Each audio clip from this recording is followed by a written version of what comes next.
So we had started talking about the verse, which is right at the beginning of Genesis, the second verse of Genesis, chapter 1, the second verse. That starts with, I'll just say it in the Hebrew first, and I'll translate it. "Va'aretz hayata tohu vavohu v'choshech al pnei hatahom." The earth was void and chaotic. Tohu, void, vohu, chaotic. V'choshech, darkness. Al pnei tahom, over the deep. The Midrash The Midrash is rabbinic literature and that doesn't look at the simple, superficial explanation of things, but goes a little bit deeper. The Midrash says that these four words, tohu, vohu, choshech, and tahom, represent four exiles. And we spoke last time and the time before, we spoke about the concept of exile being not only a condition in which one finds oneself from, external, due to external circumstances, a state of exile. Essentially, the state of exile that's mostly spoken about is when the Jewish people went into exile after the destruction of the temple. Of course, when they were in exile in Egypt, but these four kingdoms, these four exiles, existed post Egypt. Egypt was just the beginning, and then after the Torah, there were four exiles afterwards because they didn't keep the Torah properly. In any event, so there were four exiles, and these four exiles were the exile of the first one. Tohu was the exile of Babylon. Then there was the exile of Media and Persia. That was the second exile. That's called Vohu. I'll explain that the terminology of Vohu when I get to it, probably next week. And then the third was Choshech, called darkness, which was the exile of Greece, the Greek exile. And finally, the Roman exile, in which we still find ourselves and we have not yet emerged from. Basically, I guess you could call it an extension of Western civilization.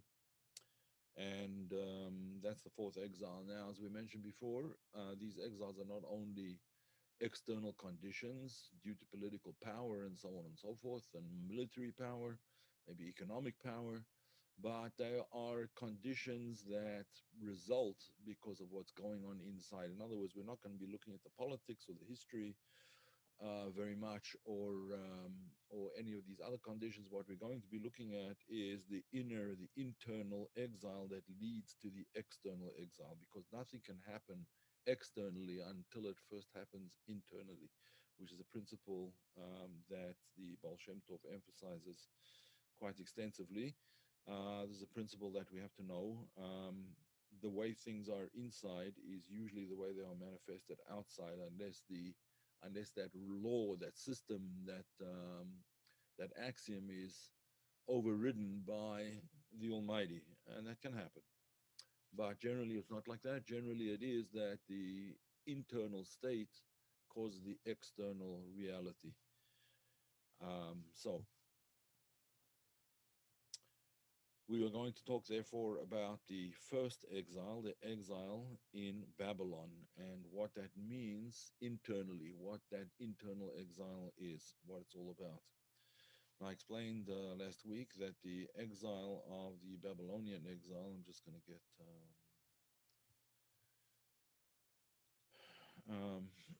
get this up on the screen for myself just to remember some of the details. The Babylonian exile, or as it's called in Hebrew, the word for Babylon is, or Babylonia is Bavel. Bavel. Bavel. So the first of the exiles, the Babylonian exile, is hinted to by the word Tohu. Now, Tohu means a void. What was the void? Essentially, the void was the idea of removing, if you could say it like that, removing God from reality, removing God from the world in which we live. In other words, basically, the whole idea of Babylon, what they worshipped idols. It's a tremendous amount of idol worship that went on in the ancient world, and Babylon was like supreme in in their idol worship. They were masters of idolatry. But what is idolatry exactly? What does idolatry mean? Like, what is the internal condition of idolatry? Well, the first internal condition of idolatry is that there is no overriding divine presence. Overriding is probably the wrong word. There's no all-encompassing divine presence. Overriding is the wrong word. There's no all-encompassing divine presence. There are divine forces embedded within nature, and therefore you will find a whole pantheon of gods, each one representing a different natural force. And those were the kinds of gods that were worshipped by Babylon, by the Babylonians. Now, the um, um, the Targum, the Targum is the Aramaic translation of Scripture. The Targum renders tohu as rekanya. Rekanya means emptiness. It was empty. It was a void. Why is the concept of idolatry a void? Well, first of all, as I said before, the idolatry kind of removes God from the picture. Why? Because what is idolatry? It's a worship. To a certain extent, it's the worship of natural forces. And sometimes these forces can be perceived as somewhat supernatural, but the origin of the force is something that already exists. It's in existence. It's in material existence of one in one way or another. So therefore, there's the god of fire, the god of rain, the god of storms, the god of lightning, and so on and so forth. All these gods, all these forces, all these powers. But the primary idea of all of these forces is that they have to be appeased in one way or another. They have to be appeased in one way or another. In other words, if there's no rain, so you have to pray to the god of rain for rain to fall, and it's not simply enough to pray. There have to usually be offerings of one sort or another, usually sacrifices, very often human sacrifices, depending on which society we're talking about. But in Babylon, there were human sacrifices as well. But in any event, the gods had to be propitiated, so to speak. They had to be, what's the word propitiated mean? What's another synonym for it? They had to be, if they were angry, they had to be calmed down, so to speak. And the way you do that is by giving up a life in order to extract what it is that you want. Now, you'll notice that with all of these things, the reason to worship the gods was in order to extract something from them.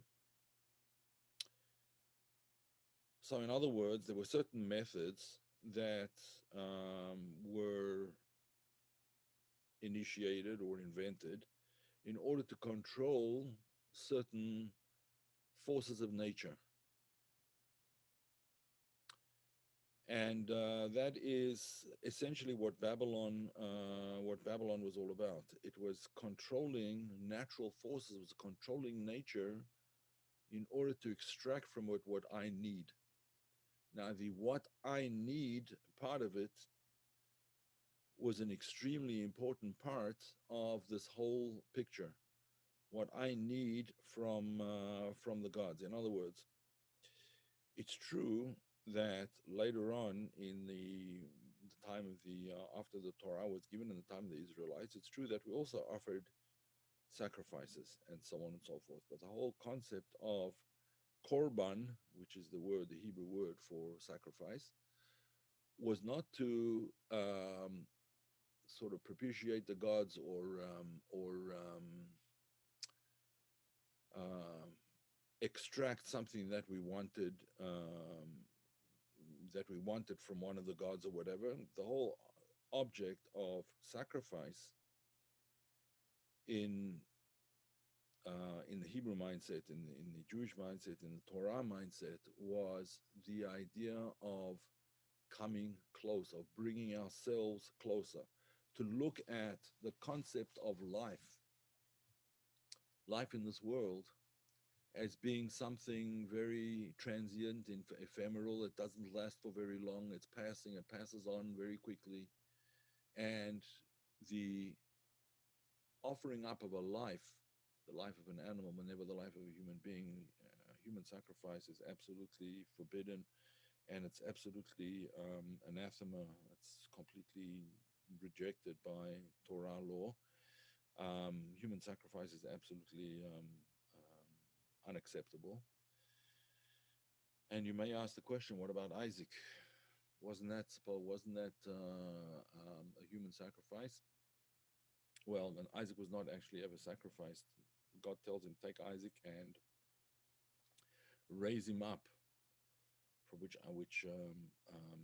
Abraham understood. Raise him up, put him up on the altar, build an altar and raise him up on the altar. And that's what he did.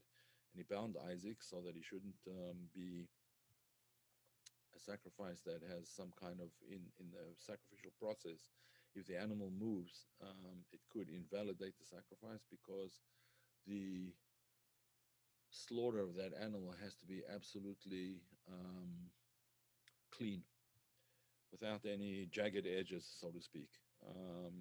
In any event, that's why he bound. That's called the binding of Isaac. But the the understanding the understanding of what the sacrifice was all about was later on um, reinterpreted by Abraham when he was told, no, don't actually sacrifice him. It was a test. If he would be willing to even give that up, if he was willing to give up everything, he was willing to give up his future, he was willing to give up his only child, his only son, at least his only son from Sarah, if he would be willing to give him up for the sake of his devotion. And since he was willing, that was sufficient. No, the sacrifice was not necessary. But what it taught him was that when it says "Va'alehu la'olah," raise him up as as an offering, what that meant was raise him up to a higher level, raise him up to a level beyond this world, which is actually what happened to Isaac at that particular time. It says that his soul left him, and when it came back, it was a different soul altogether. It was a much higher level of soul than he had previously. So the whole idea, therefore, of sacrifice is to raise something up. In other words, to raise up the life force that we are taking away from this particular animal or whatever it is. There are sacrifices of plants as well, first fruits. There's the wheat sacrifice, and so on and so forth. All of these things, obviously, we don't do today. None of them are done today because we don't have the temple. But all of these things are meant to actually elevate the lower levels to a higher level. In other words, to bring them closer to godliness. Now, in Babylon, in Babylonia, the idea again was to elicit something from above and sort of please the gods and soothe them so that they wouldn't do some kind of negative action. In other words, basically what they did was what Babylon was all about was really, in a sense, you could say, it was removing a transcendent God from the whole picture. That's what Tohu was all about. Tohu was the idea of a void. A void meaning not that there's nothing that relates to the void, there's nothing around the void, but in the void itself, there's nothing. There's no meaning. There's no meaning. There's no future. There's no light. There's no uplifting. There's no getting closer. There is what you can get out of it for yourself. So therefore, ultimately, there are those that explain that the philosophy of one unfortunately, famous philosopher whose name was Nietzsche, Friedrich Nietzsche. He lived before the time of the German rise to power, about a couple generations before, generation before, and he was responsible for this whole concept. I'll speak about that, Martin. I'll speak about that soon. He was responsible for this whole concept of what's called the will to power, What does the will to power mean? There were basically three philosophical approaches, more or less, at the time that Nietzsche was writing. There was the Freudian approach. He said that the greatest motivation that a human being has is the will for pleasure, the will for enjoyment, for pleasure. Nietzsche spoke about the will to power, and Viktor Frankl spoke about the will to meaning, that people have to have meaning. And Nietzsche and Viktor Frankl, Nietzsche was in some ways the originator, even though he himself was not involved in it, but he was kind of the originator of the Holocaust. And Viktor Frankl was a victim of the Holocaust. As we know, he went through several camps, and when he came, when he managed to survive, when he somehow survived the Holocaust, then he wrote he wrote this book where he lays out his philosophy that the most important motivator in a human being is meaning. But Nietzsche felt that the most important motivator was the will to power, the will to power. So, what does that mean, therefore, in terms of our um, concept of exile? The will to power is ultimately the ultimate expression of the lack of godliness. Why? Because you're boosting your own power over everybody else. Your attempt to control everyone else and everything else, including nature, is ultimately, a completely selfish drive. It's a drive to make yourself dominant over nature and over everybody else. That inner drive is, in a sense, you could say, an internal exile. It's the belief that there's nothing more important than me, myself. There's nothing more important than me. It's the whole concept of ego. And as Martin pointed out over here, the abrogation of Abraham's ego and identity was exactly the cure for that concept of tohu, that concept of the void. Because the void was never there in the first place. The void was filled with divinity. The void itself is created, that whole void is created by godliness. Again, all of these four forces, tohu, vohu, choshech, and tohom, all of these four forces are part of the natural realm. They were created to be like that. So in other words, they're part of our human experience. They're part of our psyche. But the question is, how do you deal, even though the void is a reality, the world of tohu and the void that preceded it, because the world of tohu is actually after the creation of the void. The creation of the void was that God hid himself, so to speak, in he concealed himself, and he concealed the divine light, the infinite light, and that's what created the void. But that void, in the first instance, is called tohu, because tohu is what's the void of godliness. It's expressed later on in the Torah when we read about in the parsha which is called Vayishlach. I don't have the chapter with me right now, but in the parsha called Vayishlach, um, where Jacob sends out gifts to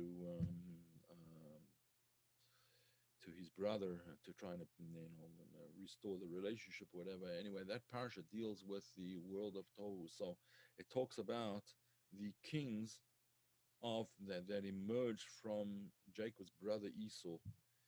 And right at the end of that Parshas Vayishlach, it says like this: Vayimloch, the king ruled, Vayomot. Right? Vayimloch, Vayomot, Vayimloch, Vayomot. They ruled, and then they died, and they ruled, and they died, and they ruled, and they died, which talks about the whole concept of the breaking apart of the vessels. I'm not going to go into that now because that's not part of what I want to discuss. We will get to it another time, but the idea, as explained in the Zohar explains, like when it says that the king ruled, how did he rule? He said, "Ana emloch," I will rule, I will dominate, I will overpower, I will take control of everything. That's what the king did. Now, The king is essentially there, if the truth be told, the way, at least the way the Torah sees it, is that the king is beholden to the people to a certain extent. Ein melech belo am. There's no king without a people. As far as the kings of of the Edomite kings were concerned, the kings that came from Esau, as far as they were concerned, they didn't need a people.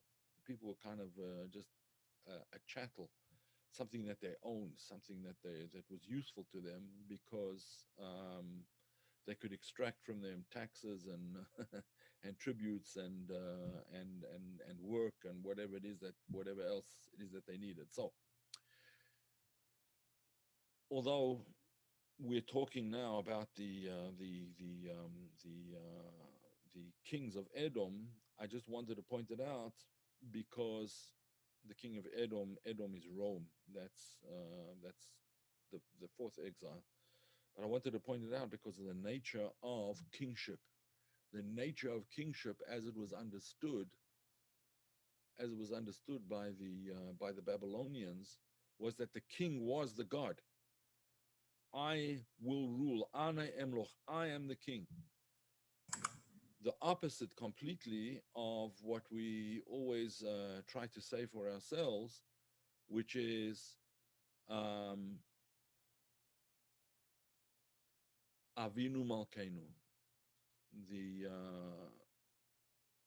Avinu Malkeinu means our Father, our God. In other words, it's not that I'm the God.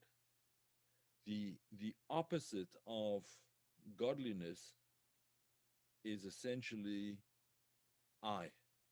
I will rule. The I comes to rule. The person himself is becomes the God. He becomes the all-powerful God of Egypt, and that's in fact the way it was in Egypt as well. I think it has been um, in all idolatrous societies. I think that's the way actually that it always has been. That the king, the pharaoh, the Caesar, whatever it was, the leader, became the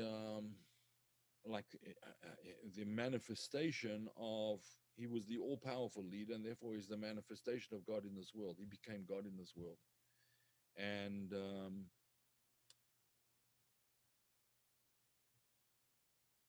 a king is supposed to be the king who sits on the throne of God. In other words, he's he's only sitting on the throne that God provided him. He's not the owner of the throne.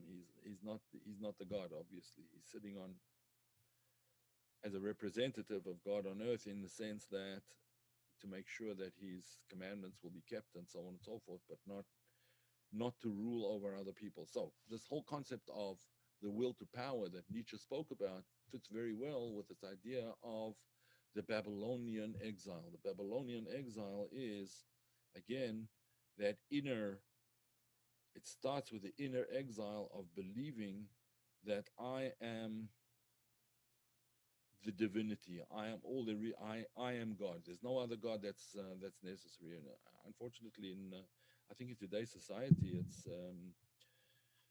seems to be it seems to be reviving somewhat. I mean, I'm talking now about, I'll probably get taken down for this, but the masters of the universe, who I'm talking about in the media, the various masters of the universe, and that's the way that's the way they act. They don't act like there's going to be any consequences for their actions, because they can make the decisions. And it's a dangerous situation that we're in. In any event, that's their whole idea of Babylon. It's not a lack of structure. Lack of structure is the next one. That's the world of Bohu. That's the exile of Bohu. It's the next exile, the exile of Media and Persia. Um, so that void, therefore, is a lack of meaning outside of myself. It's a lack of anything that, it's a lack of recognition of something transcending myself, something above me.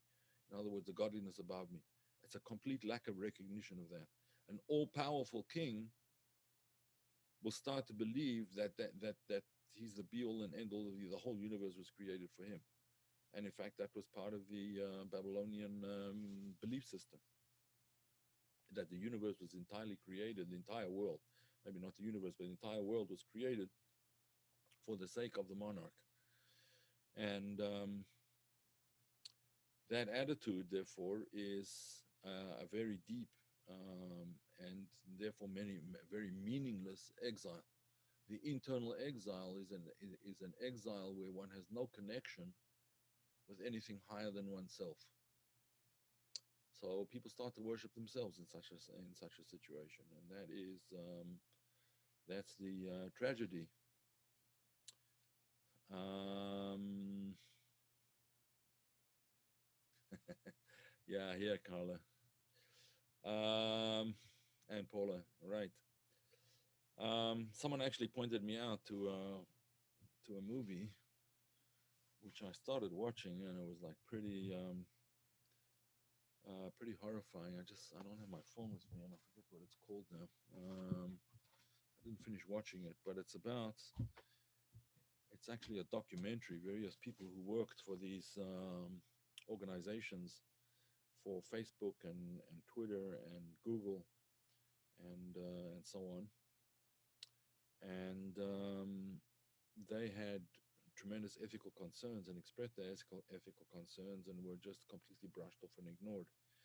And things got worse and worse and worse until we have the situation today of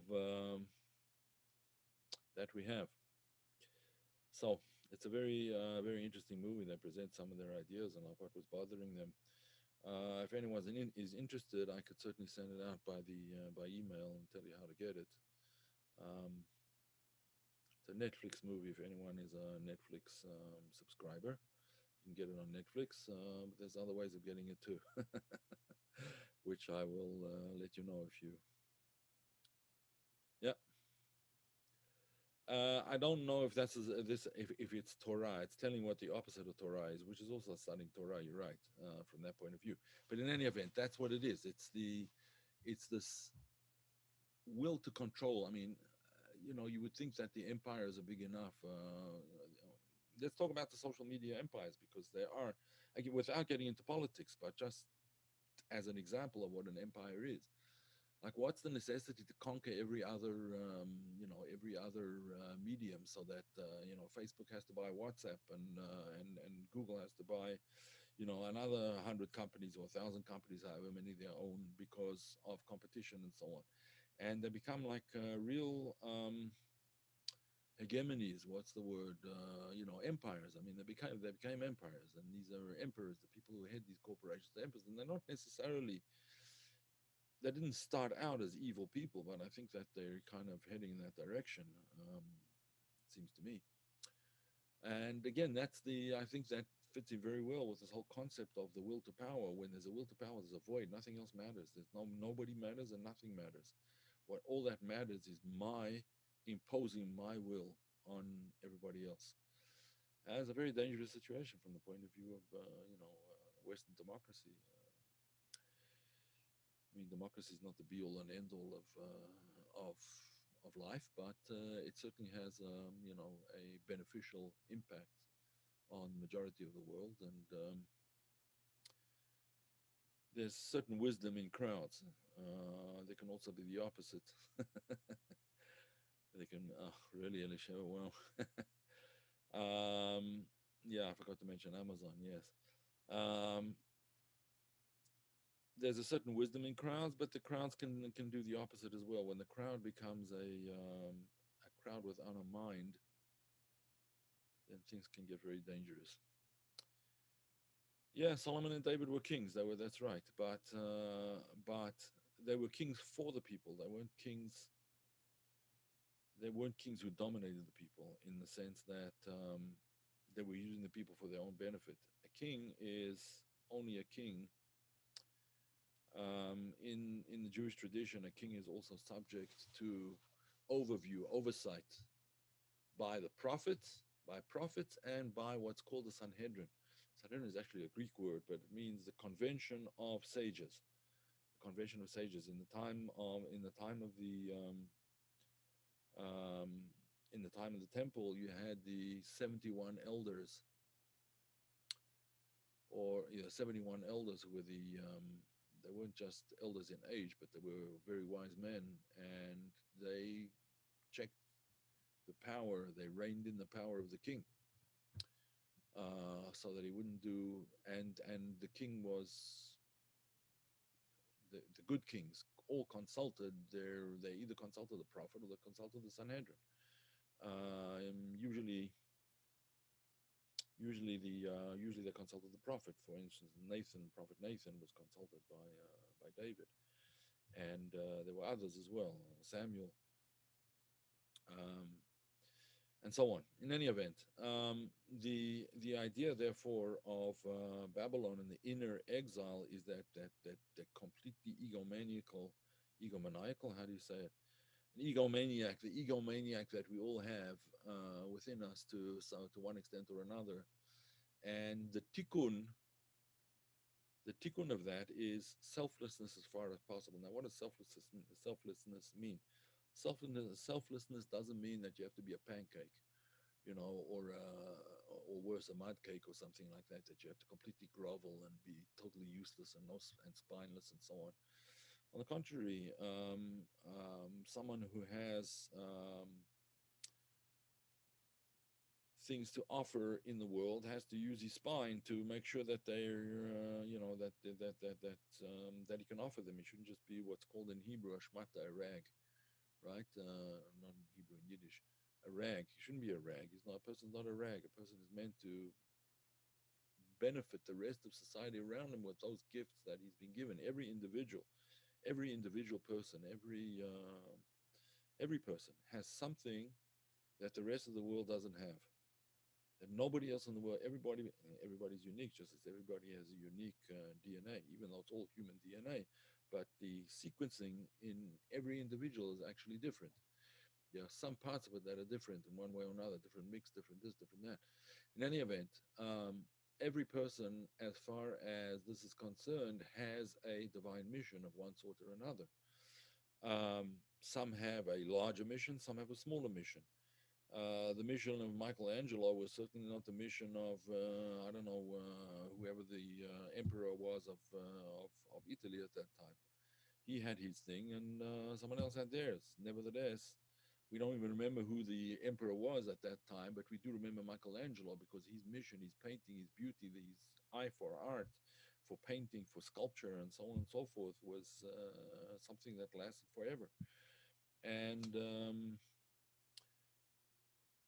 he gave it to everybody in the world, like he gave it over to everybody in the world. And so too, each one of us has that kind of thing. Therefore, what I mean to say by this is, to make oneself into a rag is not what we mean by lack of ego. Lack of ego is um, realizing that in the spiritual universe, we're very small cogs in a very mighty machine, in a very intricate machine, in a very purpose oriented machine. And lack of ego means recognizing that you have something to contribute, and you must contribute that thing to the world. In other words, if there's a little cog in the machine that doesn't work, the whole machine stops working until that cog gets fixed. Until that part gets fixed, even if it's only like one little wire in a very intricate series of wires in a computer or whatever it is. If that wire is not working, there's some part of the computer that's not working, and sooner or later, things are going to start breaking down. They're not going to work. The lack of ego is realizing that I have a part to play in this universe, and I am going to take upon myself to do that, and to do it properly, and to do it to the best of my ability. Yes, to do things for the sake of heaven is the expression that we use, but we have to understand what that means. Doing things for the sake of heaven doesn't mean to say that one's like a sort of a starstruck, mystic, who with their eyes to the heaven, and all they can think about is, or talk about, and dream about is God all day long. I don't think that that's the proper, and I'm sure you'll agree with me. I'm sure that's not the for the sake of heaven. Doesn't mean that. Doesn't mean God struck. It means knowing that I have a mission in this world, and that's why I was put here in the first place. That's why I'm here. And to fulfill that mission in the best possible way is what we're here for. Um,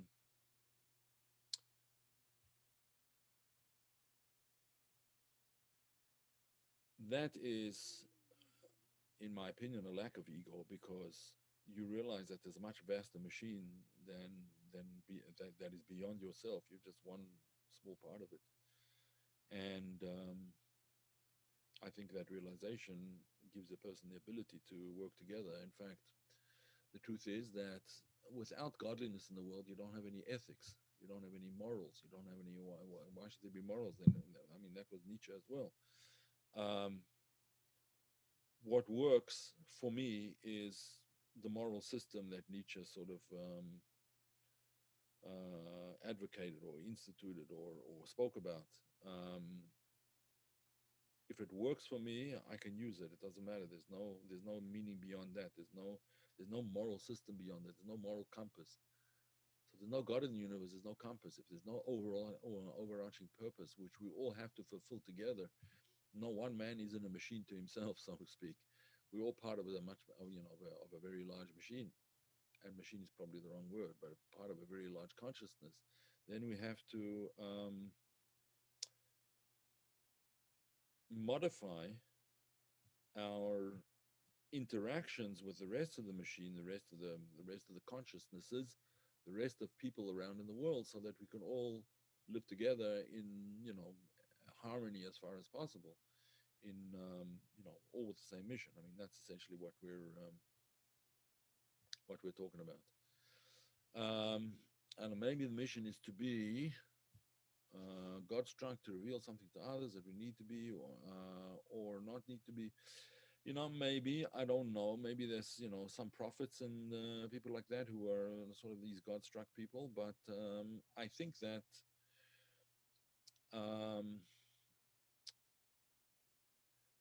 God struck is a cop out, because I think that what happens is with now I'm not saying with everybody. King David was certainly God struck. There's no question about it that he was, but he had his eyes open, and he was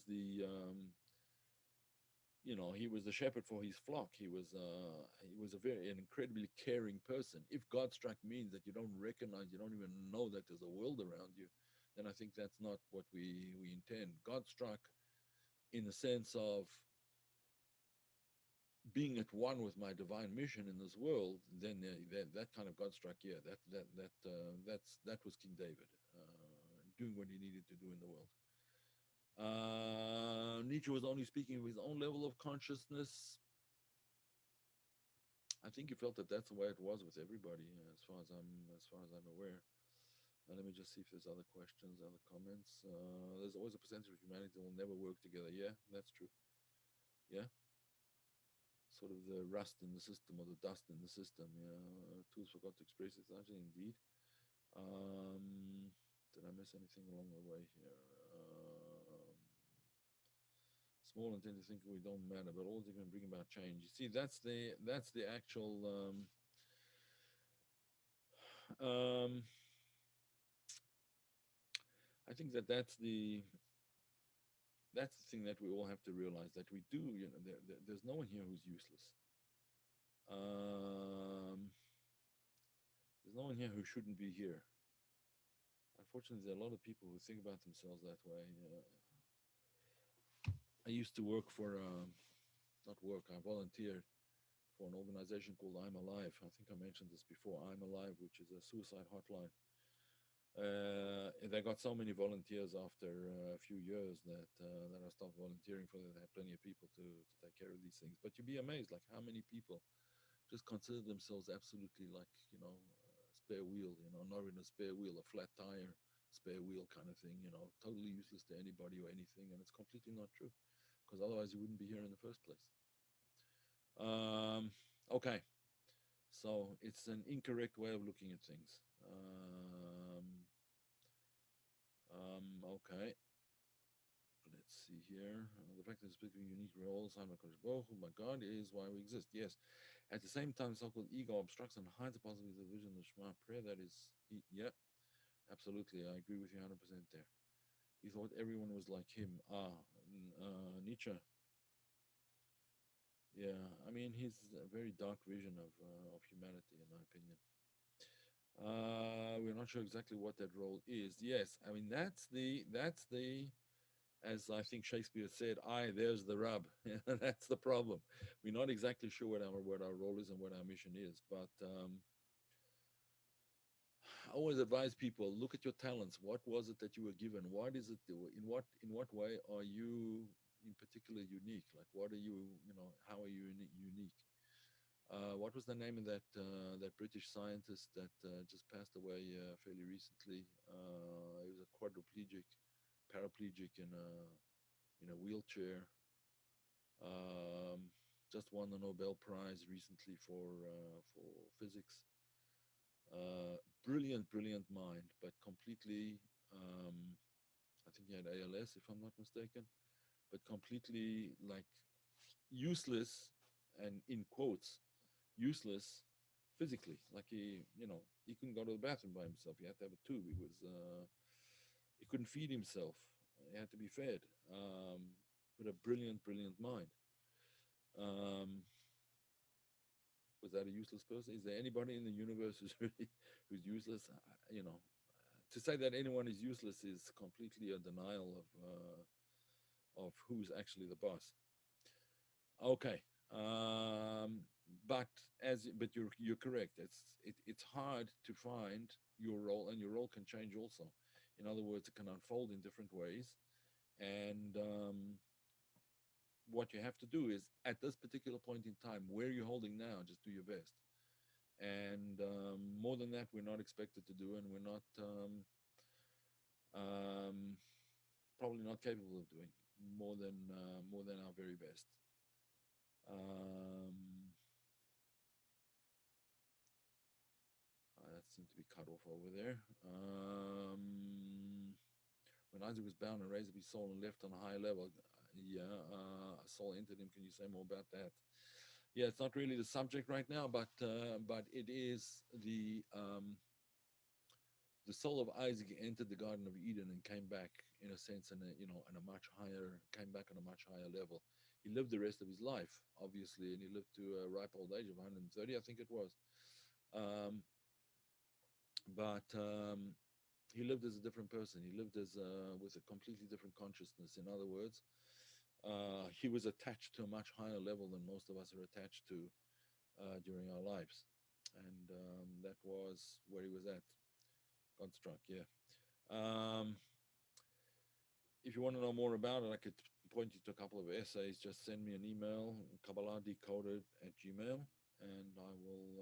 Stephen Hawkins. Yes, that's who it was. Yes, indeed. Stephen Hawkins. Ellen took care of Nietzsche's nephew. He lived across the street from your parents. Wow. Did he have a dark view of the world too? Um, Interesting. Actually, what it's doing is calling is a power to it that is a gift. I raise a higher than myself. It makes sense. Yes, it is. I mean, the truth is that I'm trying to remember now, like where I saw this. It was actually a very inspiring thing written by a woman who had been homeless. For whatever reason, she had been homeless, and then she found a job, and her job was just her job was she was a cleaner. She became a cleaner, and she decided that she is going to do the best job of cleaning that she could possibly do. And eventually, um, eventually, she actually started a major cleaning company and became actually quite wealthy. And at the time that she started doing cleaning houses and cleaning offices and things like that, she was in her 60s already. She was in her 60s, late 60s, and she started this business and became actually very successful. But she completely dedicated herself to it. It wasn't like, this is what I'm doing now. This is what's I'm living on, and I'm going to do it to the best of my ability and not complain and carp about why it's not worthy of my of my status in life. I should be given a CEO position. She was, but later on. Um, all right. It's a gift indeed. We simply look at what appears before us in daily life, and we eventually recognize that which we need to rectify. Let me put it to you like this. There's a famous teaching of the Baal Shem Tov. It's, as I said, it's actually an unbelievable teaching. It's an amazing thing. He says there are two kinds of people. There are ordinary people, and then there are saintly people, very holy people. Tzaddikim, they call them in Hebrew. Said, when a tzaddik sees something, when an event happens and a tzaddik witnesses it, he knows that he needs that in order to rectify somebody else, in order to help somebody else, in order to give a hand to somebody else, which is their rectification. When an ordinary person sees an event, from it he has to learn, he has to attempt to extract, why did I see it? What do I need to do for myself in order to rectify myself? And so what you're saying is 100% correct. Whatever happens in daily life, we should take out a positive message from it. Now, unfortunately, I was speaking to someone today, actually to two people, one by email and one actually speaking to them, who tends to sort of blame themselves for things.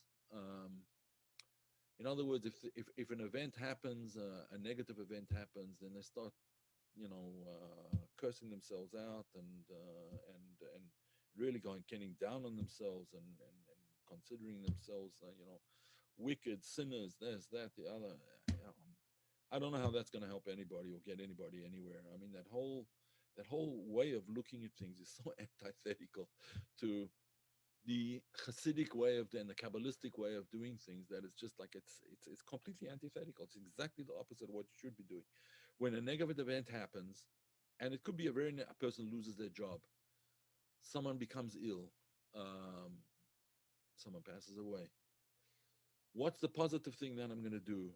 Immediately, my mind's going to kick into the positive framework to see what I can institute, what I can put into the world in positive input to counteract that negative thing. In other words, I'm looking at it from a very positive point of view. Immediately, a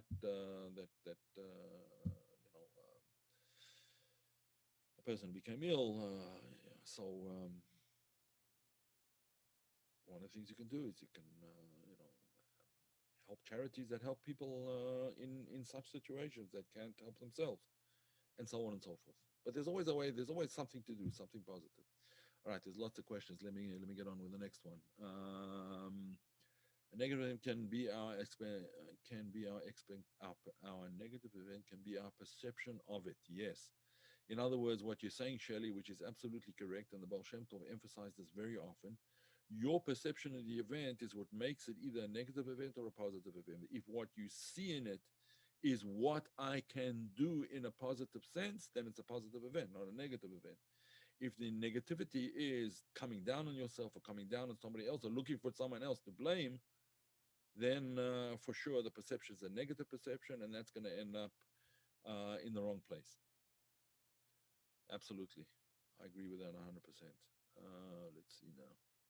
Oh, I seem to have come to the end of the messages. I thought there were more. All right. All right, folks. I think we're going to call it a day. If that's okay with you guys. And if there are any more questions, I'll take them.